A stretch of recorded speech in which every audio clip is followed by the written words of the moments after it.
दिनांक 24 नोव्हेंबरच्या रात्री दोन व्यक्तींचे एका धाब्यावर किरकोळ वाद होऊन वादाचे रूपांतर मारामारीत झाले।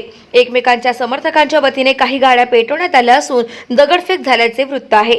जमाव पांगवण्यासाठी पोलिसांना बळाचा वापर करावा लागला। या दरम्यान रात्रीपासून मेहकरमध्ये संचारबंदी लावण्यात आली। मेहकरचे उपविभागीय अधिकारी रवींद्र जोगी यांच्या आदेशाने संचारबंदीचे आदेश लागू झाले आहे।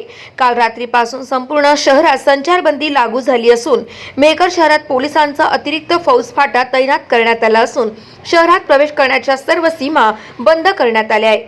बाहेरगावच्या नागरिकांना शहरात प्रवेश करण्यास मनाई करण्यात आली।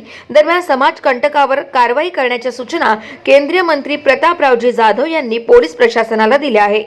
पोलिसांनी दोन्ही गटातील आरोपी विरुद्ध क्रॉस गुन्हे दाखल केले असून हा व्यक्तिगत वाद असल्याचेही पोलिसांकडून सांगण्यात येत आहे। त्यामध्ये 23 आरोपी ताब्यात घेतले असून पुढील तपास चालू असून अफवांना बळी पडू नका असे आवाहन देखील पोलिसांच्या वतीने करण्यात आले।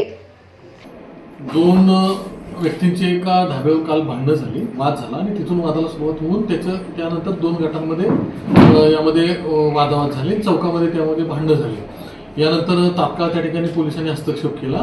दोन्ही पार्ट्यांवर गुन्हे दाखल करण्यात आलेले आहेत, क्रॉस गुन्हे दोघांकडून आलेले आहेत, तसे दाखल करण्यात आलेले आहेत आणि यामध्ये आम्ही 23 आरोपी ताब्यात घेतलेले आहेत। सध्या अजून आरोपी ताब्यात घेण्याची कारवाई सुरू आहे आणि सदर गुन्ह्याचा तपास हा स्वतः पोलीस निरीक्षक श्री सदगीर करत आहेत आणि तपासामध्ये पुढील गोष्टी सर्व निष्पन्न होतील। किती गाड्यांची तोडफोड करण्यात आली याबद्दल सविस्तर माहिती आम्ही घटनास्थळ पंचनामा वगैरे केल्यानंतर तपासांती आम्ही क्लिअर करतो। जनतेला काय आव्हान करा? यामध्ये कुठल्याही अफवावर विश्वास ठेवू नका। लोकांच्या व्यक्तिगत गोष्टीची सुरुवात झालेली भांडणं आहे ती, त्यामुळे त्याला कोणत्याही अफवा किंवा इतर गोष्टीवर विश्वास ठेवू नये।